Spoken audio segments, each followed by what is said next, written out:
Good morning बच्चों last video lecture number 22 में अपन ने चैप्टर नंबर 15 जैव विविधता तथा संरक्षण प्रारंभ कर दिया था और विश्व में जैव विविधता का अपन अध्ययन कर चुके थे। इस वीडियो लेक्चर में बच्चों अपन पढ़ने वाले हैं बायोडाइवर्सिटी इन इंडिया, भारत में जैव विविधता। विश्व स्तर पर जैव विविधता का आंकड़ों के साथ में अध्ययन अपन कर चुके हैं। अब अपन बच्चों बात करेंगे भारत में जैव विविधता की। तो देखो बच्चों, अगर भारत का क्षेत्रफल देखा जाए तो ये है बच्चों लगभग 2.4% विश्व के भूमि क्षेत्र का अगर पोर्शन देखा जाए कि इंडिया में कितना है तो वो है लगभग बच्चों 2.4%। लेकिन विश्व की जैव विविधता का लगभग 8.1% इंडिया में प्रेजेंट है। देखो बच्चों, आंकड़े से क्या पता चल रहा है कि विश्व के कुल भौगोलिक क्षेत्रफल का भारत में केवल कितना पोर्शन प्रेजेंट है? 2.4%। लेकिन विश्व की कुल जैव विविधता का भारत में कितना प्रेजेंट है? 8.1%। तो लगभग 3.5-4 गुना ज्यादा भौगोलिक क्षेत्रफल से अगर तुलना करें तो 3.5-4 गुना ज्यादा। यही कारण है कि 12 महाजैव विविधता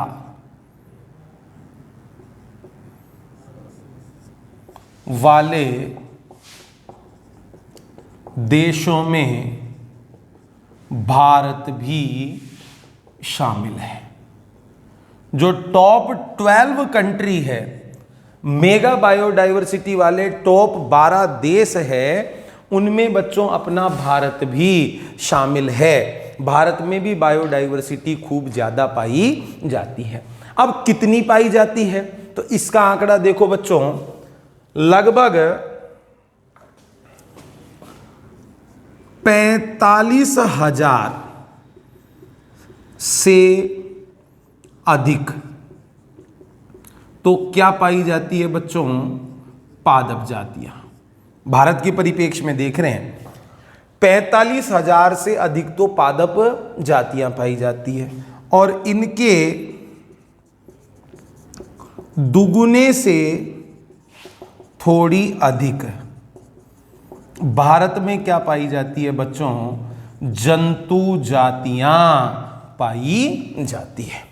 तो 45,000 से ज्यादा तो पादपों की जातियां और इनके दुगुने से थोड़ी अधिक जंतुओं की जातियां अपने इंडिया में पाई जाती हैं।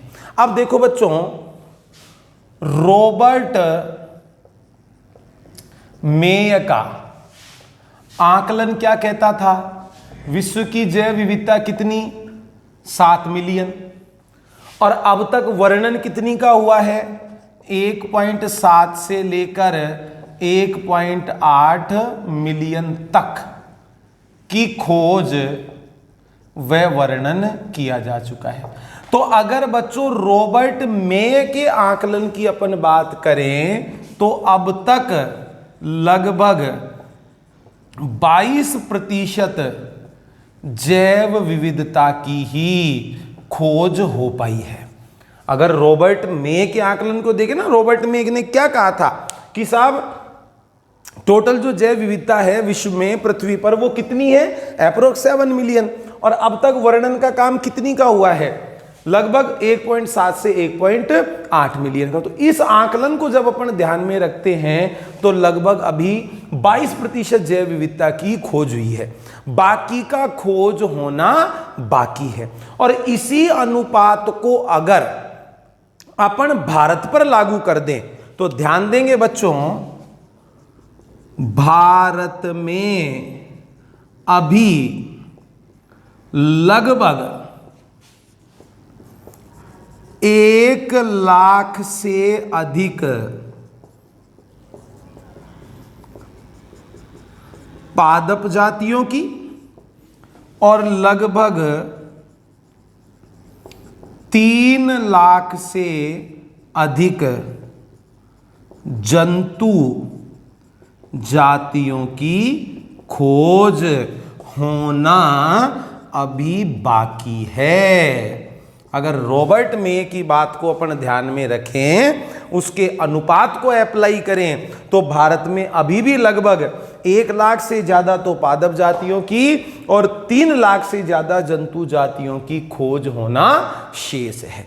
तो इन आंकड़ों से बच्चों अपने को कुछ आइडिया लग जाता है कि जो अपना देश है भारत, इसमें भी एक विशाल जैव विविधता पाई जाती है। और दुनिया के जो 12 जैव विविधता धनी देश है उनके अंदर बच्चों अपना भारत शामिल है। ठीक है, अब जैव विविधता के पैटर्न कैसे कैसे होते हैं, जैव विविधता का वितरण किस प्रकार से पाया जाता है, इसका बच्चों अपन अब अध्ययन करते हैं। जैव विविधता के प्रतिरूप या पैटर्न।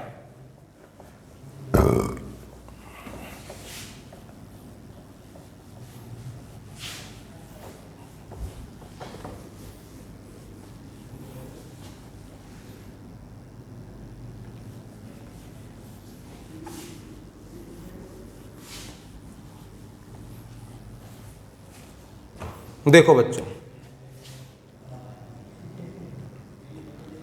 जैव विविधता के प्रतिरूप, pattern of biodiversity,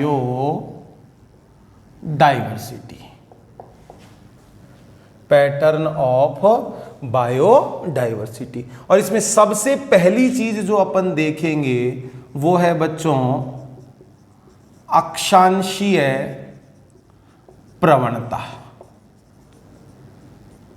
latitudinal gradient, अक्षांशीय प्रवणता। अब पीछे भी बच्चों मैं आपको बता चुका, जैसे ये मान लो अपना पूरा का पूरा ग्लोब है, ठीक है, पूरी पृथ्वी अपन मान लेते हैं। ये 0 डिग्री अक्षांश, 0 डिग्री अक्षांश या भूमध्य रेखा, ठीक है। 23.5 डिग्री उत्तरी और ये 23.5 डिग्री दक्षिणी अक्षांश, ठीक है। 23.5 डिग्री उत्तरी और 23.5 डिग्री दक्षिणी। ये जो क्षेत्र है ये कैसा हो जाएगा बच्चों, उष्ण कटिबंधीय क्षेत्र।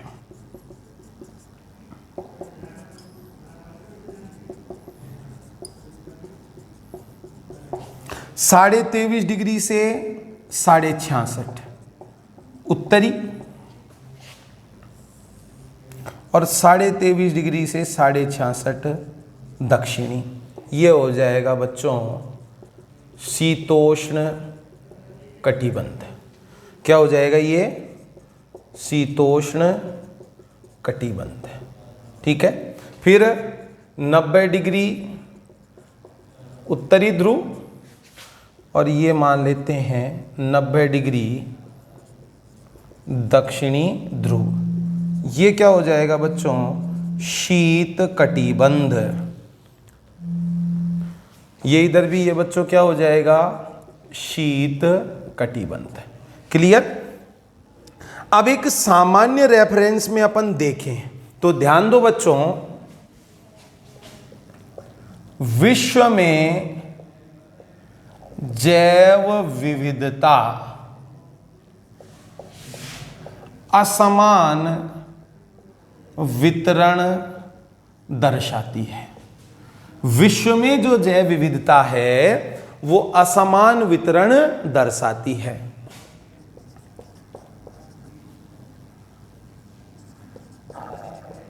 सर्वाधिक जैव विविधता उष्णकटिबंधीय क्षेत्रों में पाई जाती है। जो उष्ण कटिबंधीय वर्षावन है, उष्ण कटिबंधीय वर्षावन है, इनमें बच्चों क्या प्रेजेंट होती है? Maximum biodiversity. इनमें क्या प्रेजेंट है? Maximum biodiversity. अब पिछले लेक्चर में भी मैंने आपको समझाया था, जब अपन बढ़ते हैं भूमध्य रेखा से ध्रुवों की ओर, चाहे उत्तरी ध्रुव की ओर बढ़ जाओ और चाहे दक्षिणी ध्रुव की ओर बढ़ जाओ, तो अपन क्या कह सकते हैं? सामान्यतः भूमध्य रेखा से ध्रुवों की ओर बढ़ने पर जैव विविधता में कमी आती है। सामान्यतः भूमध्य रेखा से ध्रुवों की ओर बढ़ने पर जैव विविधता में कमी आती है। कुछ अपवादों को छोड़कर। भाई अभी जैसे मान लो कोई प्लांट या कोई एनिमल ऐसा है जो पाया ही ध्रुवीय क्षेत्र में जाता है या जो पाया ही शीतोष्ण कटिबंधीय क्षेत्र में जाता है, तो उनकी तो कमी आएगी नहीं। अदरवाइज नॉर्मल रेफरेंस में अपन देखते हैं तो भूमध्य रेखा से चाहे आप उत्तरी ध्रुव की ओर बढ़ जाओ और चाहे आप दक्षिणी ध्रुव की ओर बढ़ जाओ, बच्चों जैव विविधता में क्या आती है? कमी आती है, कुछ अपवादों को छोड़कर। अब उष्ण कटिबंधीय क्षेत्र, ये भूमध्य रेखा के जो आसपास का क्षेत्र है, 23.5 डिग्री उत्तरी अक्षांश और 23.5 डिग्री दक्षिणी अक्षांश, इस क्षेत्र को अपन क्या कहेंगे बच्चों? उष्ण कटिबंधीय क्षेत्र। इस उष्ण कटिबंधीय क्षेत्र में जैव विविधता अधिक क्यों पाई जाती है, इसका कारण बच्चों अपन अभी आगे देखेंगे। उससे पहले अपन इस बात को एक्सप्लेन करते हैं कि साहब भूमध्य रेखा से अगर ध्रुवों की ओर बढ़ते हैं तो जैव विविधता में क्या आती है? कमी आती है। इस बात को पहले अपन एक्सप्लेन कर लेते हैं।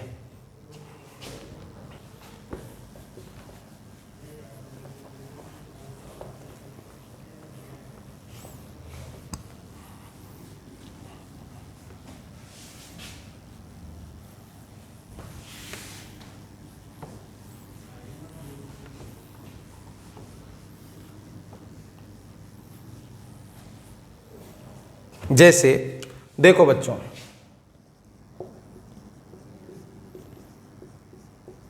देश का नाम और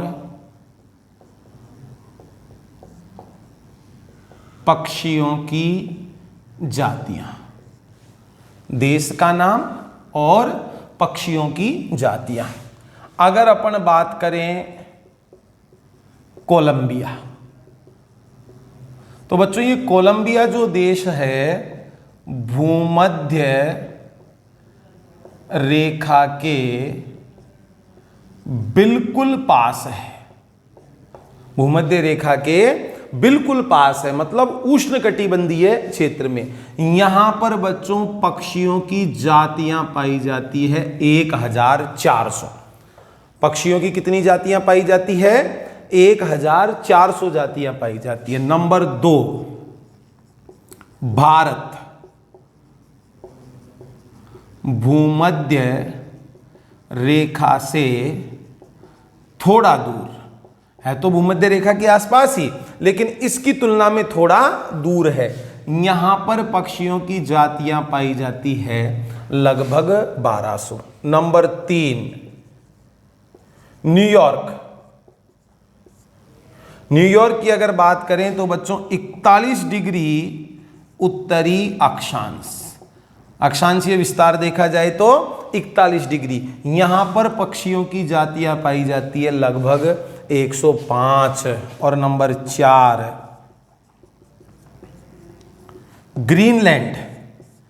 ग्रीनलैंड की अगर अपन बात करते हैं तो ये स्थित है बच्चों 41 डिग्री उत्तरी अक्षांश, और यहां पर पक्षियों की जातियां पाई जाती है 56। अब सोच के देखो, अभी जैसे मान लो अपन बात करें ये ग्लोब है, ये मान लो जैसे भूमध्य रेखा, यहां पर मान लिया क्या कोलंबिया है, ये थोड़ा दूर यहां पर मान लो इंडिया, 41 डिग्री यहां पर मान लो न्यूयॉर्क, और ये 71 डिग्री यहां पर मान लो ग्रीनलैंड। ठीक है, तो यहां पर पक्षियों की 1400, 1200, 105 और 56। अब सोच के देखो, भूमध्य रेखा से ध्रुवों की ओर अपन बढ़ रहे हैं, तो बताओ पक्षियों की प्रजातियों की संख्या में कमी आ रही है नहीं आ रही है? तो स्टेटमेंट या कथन क्या दिया गया कि जैसे जैसे भूमध्य रेखा से ध्रुवों की ओर बढ़ते हैं वैसे वैसे जैव विविधता में क्या आती है, कमी आती है। और दूसरा उदाहरण देख लो, अभी जैसे मान लो अपन बात करें एग्जाम्पल सेकंड, जैसे अपन देखें इक्वाडोर के उष्ण कटिबंधीय वर्षावन, इक्वाडोर के उष्ण कटिबंधीय वर्षावन। अब ये इक्वाडोर जो है ये उष्ण कटिबंधीय क्षेत्र है, वहां के वर्षावनों की बात की जाए, और एक अपन बात करें यूएसए के मध्य पश्चिम में स्थित शीतोष्ण वन। ध्यान से समझना बच्चों, यूएसए के मध्य पश्चिम में स्थित शीतोष्ण वन टेम्परेट फॉरेस्ट, और इक्वाडोर के उष्ण कटिबंधीय वर्षावन। तो बच्चों इक्वाडोर के उष्ण कटिबंधीय वर्षावनों में संवहनी पादपों की जातियां अधिक पाई जाती है, किसकी तुलना में? यूएसए के मध्य पश्चिम में स्थित शीतोष्ण वनों की तुलना में। मतलब उष्ण कटिबंधीय वर्षावनों में संवहनी पादपों की जातियां अधिक है और शीतोष्ण वनों के अंदर संवहनी पादपों की जातियां कम है। मतलब उष्ण कटिबंधीय क्षेत्र से ध्रुवों की ओर जा रहे हैं, भूमध्य रेखा से ध्रुवों की ओर जा रहे हैं, तो बच्चों जैव विविधता में क्या आ रही है? कमी आ रही है। तो ये दोनों उदाहरण अपनी बुक में दिए गए हैं किस बात को एक्सप्लेन करने के लिए? सामान्यतः उष्ण कटिबंधीय क्षेत्रों से या भूमध्य रेखीय क्षेत्रों से ध्रुवों की ओर बढ़ने पर जैव विविधता में क्या आएगी? कमी आएगी, कुछ अपवादों को छोड़ दिया जाए तो। और ये बात बच्चों इन दोनों उदाहरणों से एकदम क्या हो जाती है? स्पष्ट हो जाती है। अब अगर अपन बात करें दक्षिण अमेरिका के अमेजन वर्षावनों की,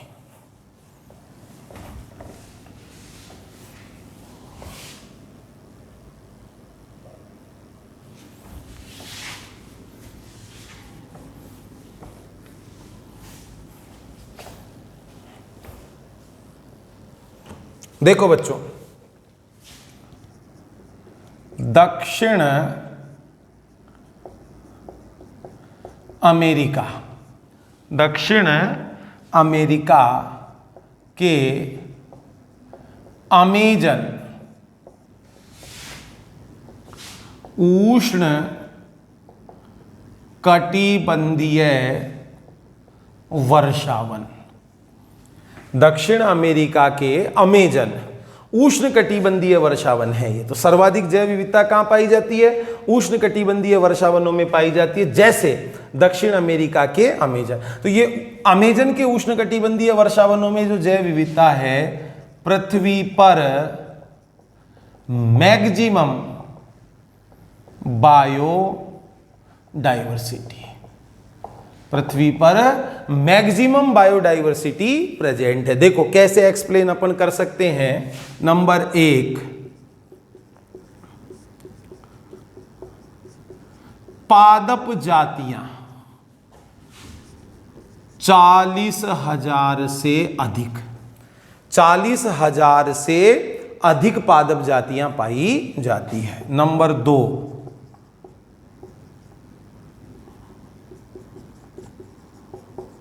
मछलियों की जातियां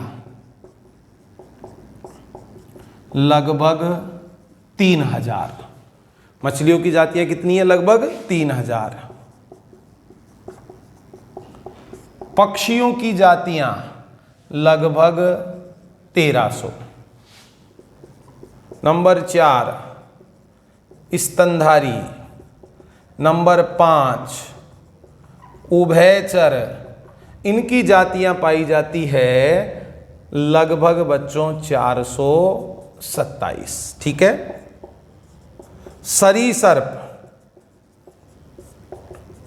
सरीसर्पों की पाई जाती है बच्चों, अगर सरीसर्पों की जातियों की बात करें तो 378। और लास्ट अकशेरुकी, इनवर्टिब्रेट्स, इनवर्टिब्रेट्स की बच्चों 1,25,000 से भी अधिक जातियां पाई जाती। तो ये जैव विविधता हो जाएगी बच्चों दक्षिण अमेरिका के अमेजन उष्णकटिबंधीय वर्षावनों की, जो विश्व में या पृथ्वी पर मैक्सिमम बायोडाइवर्सिटी के उदाहरण है। और वैज्ञानिकों का ऐसा अनुमान है कि अभी भी 20 लाख से भी ज्यादा कीटों की जातियों की इन अमेजन वर्षावनों में खोज होना बाकी है। 20 लाख से भी अधिक इंसेक्ट स्पीशीज की डिस्कवरी यहां पर अभी बाकी है।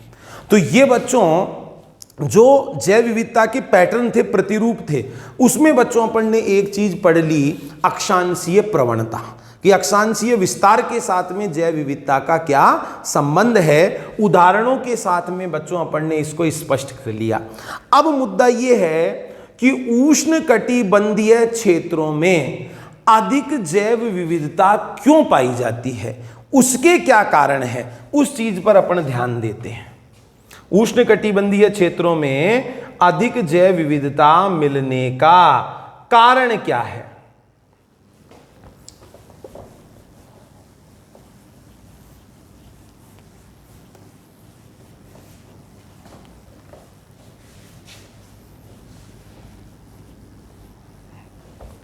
देखो बच्चों, उष्णकटिबंधीय क्षेत्रों में अधिक जैव विविधता का कारण, उष्णकटिबंधीय क्षेत्रों में अधिक जैव विविधता का कारण। तो देखो बच्चों, 3 चीजें बताई गई है। नंबर 1, जाति उद्भवन,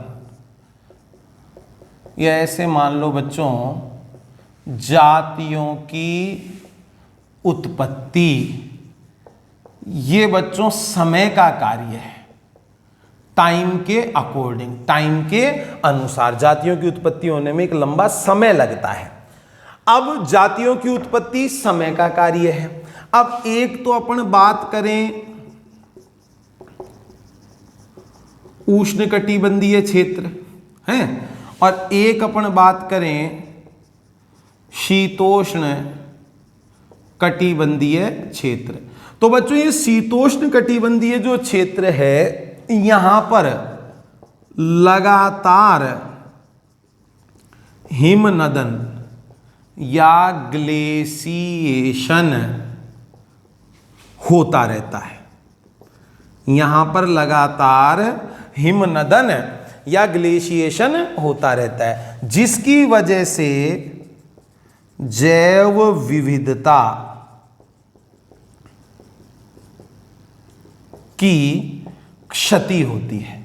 जिस वजह से बच्चों जैव विविधता की क्या होती है, क्षति होती है। लेकिन जो ये उष्णकटिबंधीय क्षेत्र है, इस उष्णकटिबंधीय क्षेत्र में हिमनदन देखने को नहीं मिलता है और इसी वजह से जाति उद्भवन के लिए अधिक समय मिलता है। भाई सिंपल सी बात है, अभी जैसे मान लो शीतोष्ण कटिबंधीय क्षेत्रों की अपन बात करें, स्पेशिएशन हुआ है, जाति उद्भवन हुआ और उसके बाद में हिमनदन हो गया, ग्लेशिएशन हो गया, तो वो जातियां तो नष्ट हो जाएगी। फिर नई जातियों को उत्पन्न होने में लंबा समय लग जाएगा। अब वो हिमनदन यहां पर होता नहीं है, जातियां उत्पन्न हो गई, वो बनी रहेगी और उनसे फिर आगे नई जातियों की उत्पत्ति होती चली जाएगी। नंबर 2, दूसरा अगर कारण अपन देखते हैं तो बच्चों उष्ण कटिबंधीय क्षेत्र का पर्यावरण, उष्ण कटिबंधीय क्षेत्र का पर्यावरण शीतोष्ण से भिन्न व स्थायी होता है। उष्ण कटिबंधीय क्षेत्रों का जो पर्यावरण है वो शीतोष्ण से भिन्न व स्थायी होता है। मतलब उष्ण कटिबंधीय क्षेत्र में कम मौसमीय परिवर्तन होते हैं, कम मौसमीय परिवर्तन होते हैं और कम मौसमीय परिवर्तन होने की वजह से निकेत विशिष्टीकरण को बढ़ावा मिलता है। निकेत विशिष्टीकरण को क्या मिलता है बच्चों, बढ़ावा मिलता है, जिसकी वजह से भी अधिक जातियां उत्पन्न होती है। और नंबर 3, उष्ण कटिबंधीय क्षेत्रों में अधिक सौर ऊर्जा उपलब्ध होती है। उष्ण कटिबंधीय जो क्षेत्र होते हैं वहां पर जो सौर विकिरण होती है वो सौर विकिरण सीधी गिरती है। जैसे जैसे भूमध्य रेखा से ध्रुवों की ओर जाते हैं सूर्य की किरणें तिरछी होती चली जाती है। तो उष्ण कटिबंधीय क्षेत्रों में सौर ऊर्जा ज्यादा उपलब्ध होती है, ज्यादा प्रकाश पेड़ पौधों को उपलब्ध होता है, प्रोडक्टिविटी ज्यादा होती है, तो उनके ऊपर आश्रित जंतु भी ज्यादा पाए जाते हैं। तो ये बच्चों अपन मुख्य कारण बता देंगे उष्ण कटिबंधीय क्षेत्रों में जैव विविधता अधिक होने के। ठीक है, अब देखो बच्चों नेक्स्ट अपनी बुक के अंदर दिया हुआ है जातीय क्षेत्र संबंध।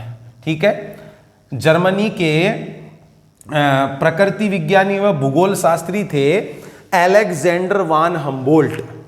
वैज्ञानिक का नाम क्या था बच्चों, अलेक्जेंडर वान हम्बोल्ट। दक्षिण अमेरिका के जंगलों में उन्होंने गहन अध्ययन करके और जातीय क्षेत्र संबंध दिया गया था। क्या था वो संबंध, उसके बारे में अपन देखते हैं।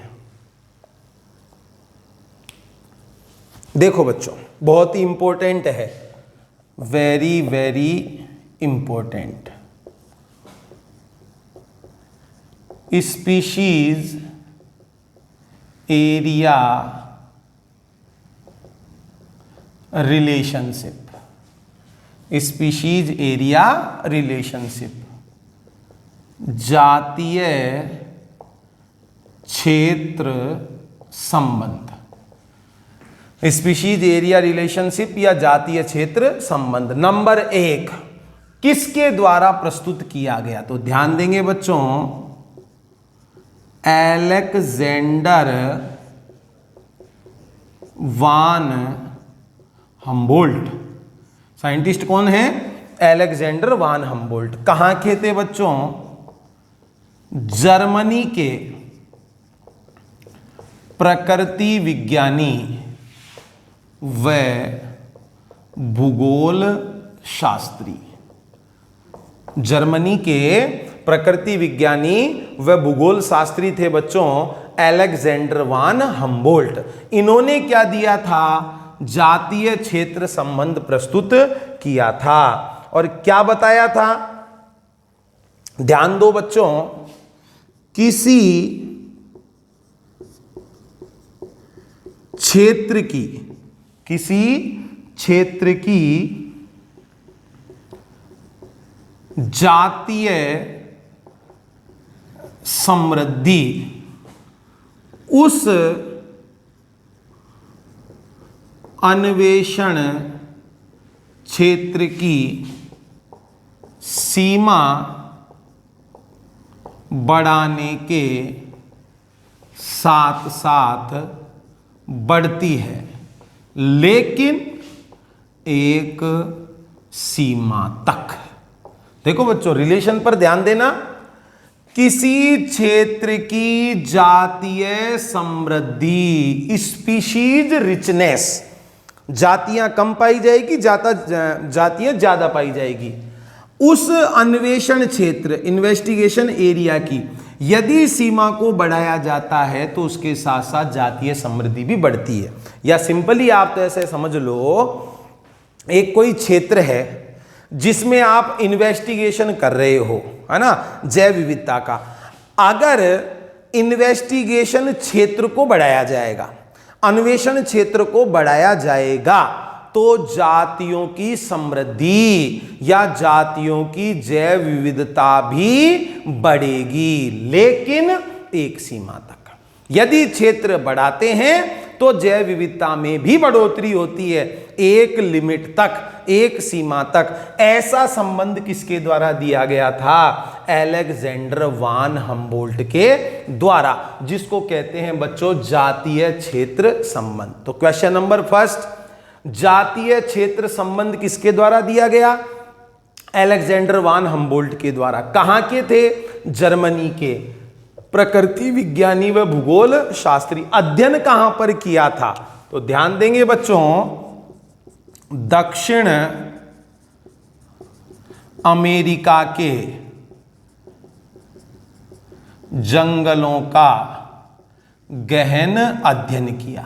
और अध्ययन करके संबंध क्या दे दिया कि किसी क्षेत्र की जातीय समृद्धि उस अन्वेषण क्षेत्र की सीमा बढ़ाने के साथ साथ बढ़ती है, लेकिन एक लिमिट तक। ठीक है। अब इसी संबंध को दर्शाने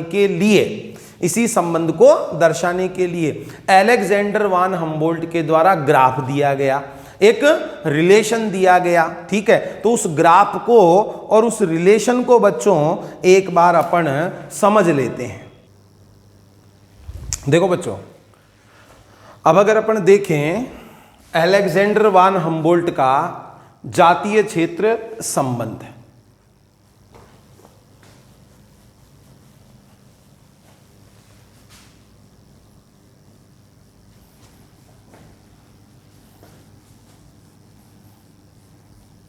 देखो बच्चों, अगर ग्राफ बनाया जाए, स्पीशीज रिचनेस, जाति समृद्धि और क्षेत्र के बीच में, ध्यान दो बच्चों, अगर ग्राफ बनाया जाए जाति समृद्धि और क्षेत्र के बीच में, तो ध्यान देंगे बच्चों, जाति समृद्धि व क्षेत्र के बीच का संबंध आयताकार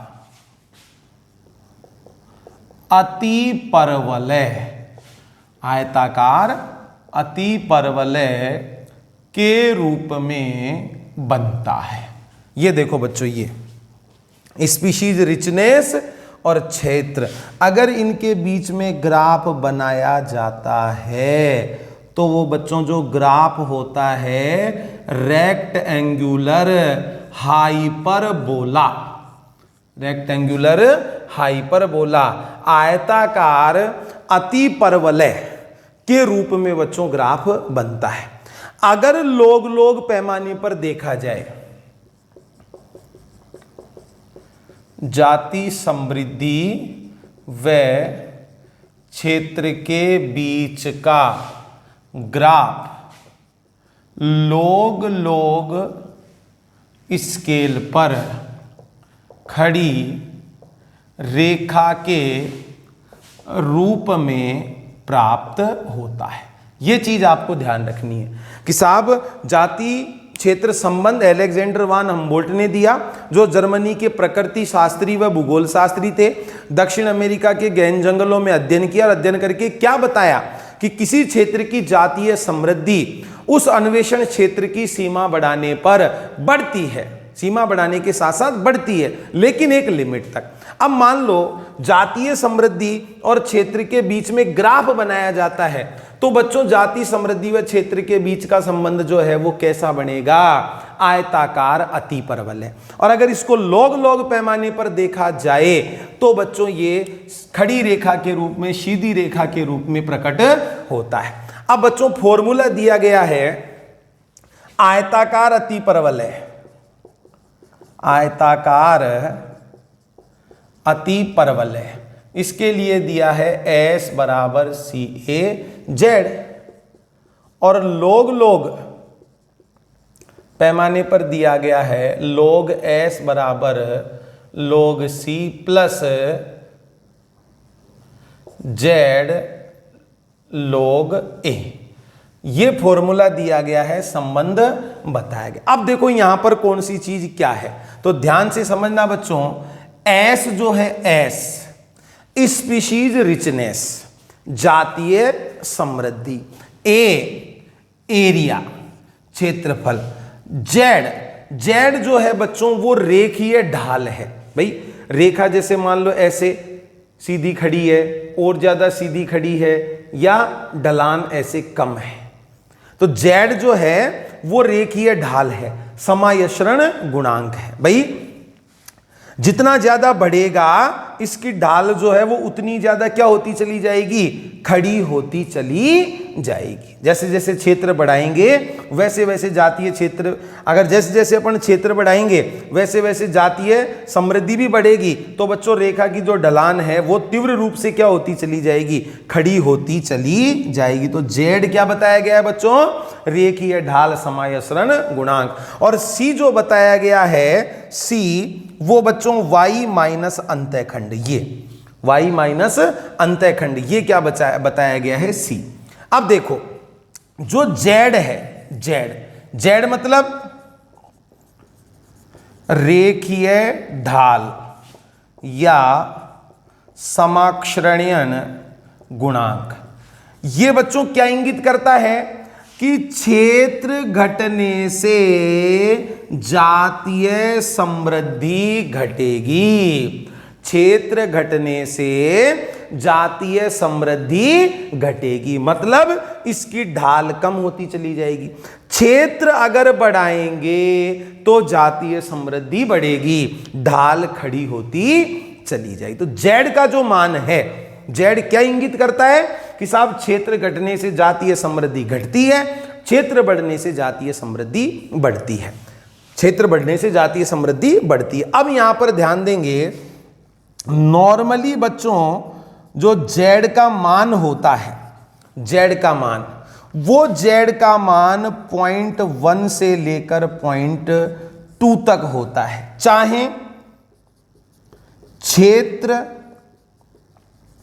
कैसा भी हो और जीव कैसे भी हो, चाहे कैसा ही क्षेत्र हो कैसे ही जीव हो। जैसे अपनी बुक में उदाहरण दिया है, सपोज ब्रिटेन के पादप हैं, क्षेत्र कौन सा है? ब्रिटेन। टैक्सा वर्गक कौन सा है? पादप। चाहे से कैलिफोर्निया के पक्षी हों, न्यूयॉर्क के मोलस्क हों। अब देखो बच्चों, अलग अलग वर्गकों की बात हो गई, पादप अलग वर्गक है, पक्षी अलग वर्गक है, मोलस्क अलग वर्गक है, क्षेत्र ब्रिटेन अलग, कैलिफोर्निया अलग, न्यूयॉर्क अलग, लेकिन Z का मान आश्चर्यजनक रूप से क्या होता है? समान होता है। कितने से लेकर कितना? 0.1 से लेकर 0.2, चाहे कैसा भी वर्गक हो और चाहे कैसा भी क्षेत्र हो। ठीक है। अगर मान लो कोई बड़ा क्षेत्र लिया जाता है, बड़ा समूह जैसे लिया जाता है पूरा का पूरा महाद्वीप, तो बच्चों समायस्रण रेखा की जो ढलान होती है वो तीव्र रूप से खड़ी हो जाती है, जेड का मान बढ़ जाता है। ध्यान से समझेंगे, यदि बड़ा समूह लिया जाता है, ध्यान देना बच्चों, यदि बड़ा समूह लिया जाता है जैसे संपूर्ण महाद्वीप, जैसे संपूर्ण महाद्वीप, तो समाश्रयण रेखा की ढलान तीव्र रूप से खड़ी हो जाती है।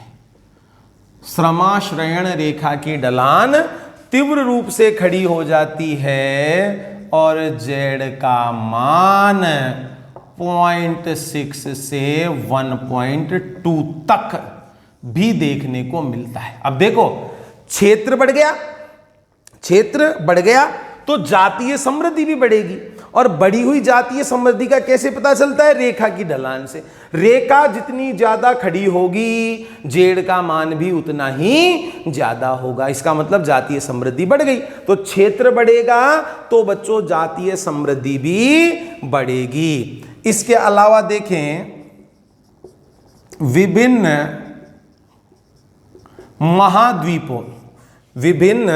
महाद्वीपों के उष्णकटिबंधीय वर्षावनों में फलाहारी पक्षी व स्तनधारियों, ध्यान से समझेंगे बच्चों, विभिन्न महाद्वीपों के उष्णकटिबंधीय वर्षावनों में फलाहारी पक्षी व स्तनधारियों की रेखा की ढलान या जेड का मान 1.15 तक भी होता है। तो सिंपल सा गणित है कि साहब जातीय समृद्धि, स्पीशीज एरिया रिलेशनशिप, जातीय क्षेत्र संबंध क्या कह रहा था कि किसी क्षेत्र की जातीय समृद्धि उस अन्वेषण क्षेत्र की सीमा बढ़ाने के साथ साथ बढ़ती है एक लिमिट तक। ठीक है, नॉर्मल वैल्यू कितनी बताई? 0.1 से लेके 0.2 तक जेड का, चाहे ब्रिटेन की पादप हो, चाहे कैलिफोर्निया के पक्षी हो, चाहे न्यूयॉर्क के मोलस्क हो। अगर बड़ा समूह लिया जाता है जैसे संपूर्ण महाद्वीप, तो समायस्रण रेखा की ढलान तीव्र रूप से खड़ी हो जाती है। इसका मतलब जातीय समृद्धि बढ़ जाती है, जेड का मान बढ़ जाएगा 0.6 से लेके 1.2। विभिन्न महाद्वीपों के उष्णकटिबंधीय वर्षावनों में फलाहारी पक्षी व स्तनधारियों की रेखा की ढलान या जेड का मान 1.15 तक भी हो सकता है। इसका मतलब यदि आप अध्ययन का क्षेत्र बढ़ा रहे हो तो बच्चों रेखीय ढाल की प्रवणता भी क्या होती जाती है? बढ़ती जाती है। जैसे जैसे आप अध्ययन का क्षेत्र बढ़ाओगे रेखीय ढाल की प्रवणता भी बढ़ती चली जाएगी। ऐसा बच्चों जातीय क्षेत्र संबंध के अंतर्गत बताया गया है। तो यहां पर बच्चों कहानी कंप्लीट होती है जैव विविधता के प्रतिरूपों की या पैटर्न्स की। अब जैव विविधता पारितंत्र के लिए जरूरी क्यों है? जैव विविधता के ज्यादा होने से पारितंत्र को क्या फायदा होता है? स्थायी पारितंत्र किसको माना जाए? ठीक है, ये सारी कहानी अपन समझेंगे। फिर जैव विविधता की क्षति क्यों हुई, उसके पीछे क्या क्या कारण है वो समझेंगे।